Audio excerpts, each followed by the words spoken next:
करने के लिए हमें अन्न पर बहुत ध्यान देना चाहिए। जो लोग अन्य साधन तो संभालते रहते हैं लेकिन अन्न पर ध्यान नहीं करते, उनका साधन नहीं बनता है। अब हमें पता नहीं सामने वाला भंडारा गौ हत्या करके करवा रहा है कि किसी के मरने वाला करवा रहा है कि या किसी का संकल्पित करवा रहा है। वो दवाया 5 लाख दे दिए, संतों को पवाओ, संतों की बुद्धि क्या होगी, किस तरह का अन्न धन है, ये थोड़ा देखना चाहिए। अगर हमें पता ना हो कि किस उद्देश्य से भंडारा कराया जा रहा है, कौन करवा रहा है, तब तक नहीं पाना चाहिए। क्योंकि अगर वो वैष्णव नहीं है, वो किसी गलत आचरण से करके पवा रहा है, तो हमारी बुद्धि निश्चित गलत आचरण में हो जाएगी, निश्चित। ठाकुर जी के महल में जो भोग लगता है वो वही पचा सकता है जो रात दिन वहां सेवा करता है। नहीं तो थोड़ा किनका प्रसाद लेकर के विरक्त हो तो माधुकरी वृत्ति से जो भी प्राप्त हो ठाकुर को अर्पित करके पाओ। क्योंकि मधुकरी महाप्रसाद है, परम शुद्ध अन्न है, उसमें किसी का अधिकार नहीं। जब दरवाजे पे जाके राधेश्याम बोलते हैं, जो टुकड़ा मिलता परम पवित्र, और गृहस्थ अपने द्वारा कमाए हुए, सतधर्म के द्वारा कमाए हुए धन से अपना उदर पोषण करे। अगर ऐसा करेगा तो मंत्र सहज में स्फुरित होगा। अन्न दोष होने से भजन में मन नहीं लगता, किया हुआ भजन का जो अनुभव वो भी छूटने लगता है। तमोगुण की वृद्धि हो जाती है। अधिकांश फिर साधक आलस्य और प्रमाद में पड़ करके गंदी क्रियाएं करने लगता है। देख लो, ये महापुरुषों के वचन हैं। यदि आपका आहार शुद्ध नहीं होगा तो प्रमाद, आलस्य और गंदे आचरणों में रति हो जाएगी। उसके चित्त का मल दूर होना तो दूर रहा, और मल बढ़ने लगता है। अपनी कमाई का अन्न, दूसरे का चित्त जिसमें ना दुखा हो, बेईमानी ना की गई हो, ऐसे अन्न से अपना चित्त शुद्ध करे गृहस्थ, और सतत भजन करे। और विरक्त सदैव माधुकरी वृत्ति से अपना उदर पोषण करे। वैष्णव जनों से, ब्रजवासियों से अन्न लेकर के, आवश्यकता की सामग्री लेकर अपनी साधना में मगन रहे। भोजन में सबसे पहले बात देखनी है कि ये भोजन पवित्र है कि नहीं, किस उद्देश्य से दिया गया, तभी उपासक ले। मधुकरी में इसका कोई विधान नहीं। पूर्वज जो हमारे गुरुजन हुए हैं, माधुकरी वृत्ति में अगर कोई 4 रोटी और ढेर सारी सब्जी दाल और ये सब दे तो नहीं लेते थे। या तो आधी रोटी, हमारे गुरुदेव भगवान ने बताया कि वैसे उत्तम है 4 रोटी का 1 टुकड़ा। अगर ऐसा नहीं तो आधी रोटी, अगर ऐसा भी ना हो तो 1 रोटी। अगर 2 रोटी ले ली तो इसके बाद फिर माधुकरी वृत्ति ही नहीं मानी जाएगी। आप बैठ के पा लिया, फिर क्या, फिर 4 रोटी एक ही जगह से सब बंधवा लिया, ये नहीं। हम 5 घर जाएंगे, प्रारब्ध अनुसार भगवत इच्छा से जो मिलेगा वो ले। थोड़ा थोड़ा, अगर दाल सब्जी थोड़ी थोड़ी ले ली, 1-1 टुकड़ा रोटी, आधी आधी 1-1 ले ली, 5-7 घर चले गए, 7 रोटी हो गई, हमारा काम बन गया।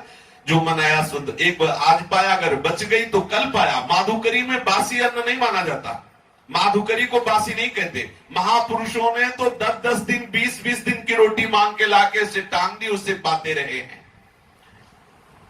जिसमें किसी का हक मारा गया हो, बेईमानी की गई हो, या किसी के संकल्प के द्वारा ऐसा अन्न पाने से साधक का मन जो है वो भजन से रहित होने लगता है।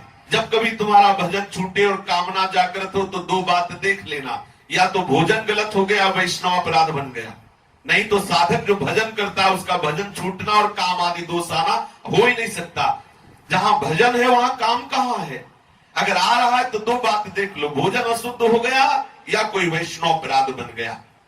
भोजन में 3 प्रकार के दोष माने गए हैं, जाति दोष, आश्रय दोष और निमित्त दोष।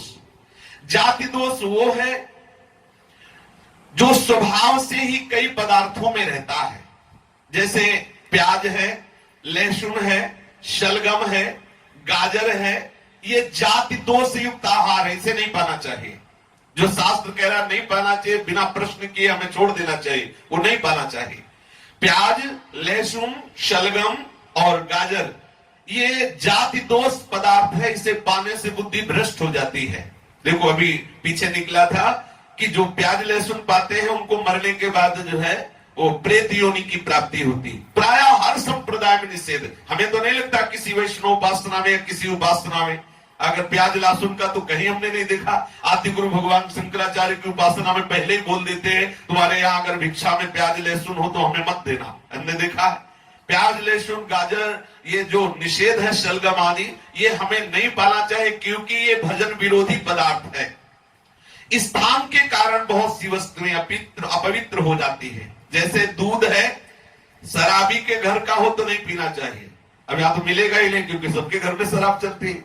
जहां शराब की रसोई से वो दूध अगर ले गाय का भी, तो अपवित्र हो जाता है। ये स्थान दोष से दूषित हो गया।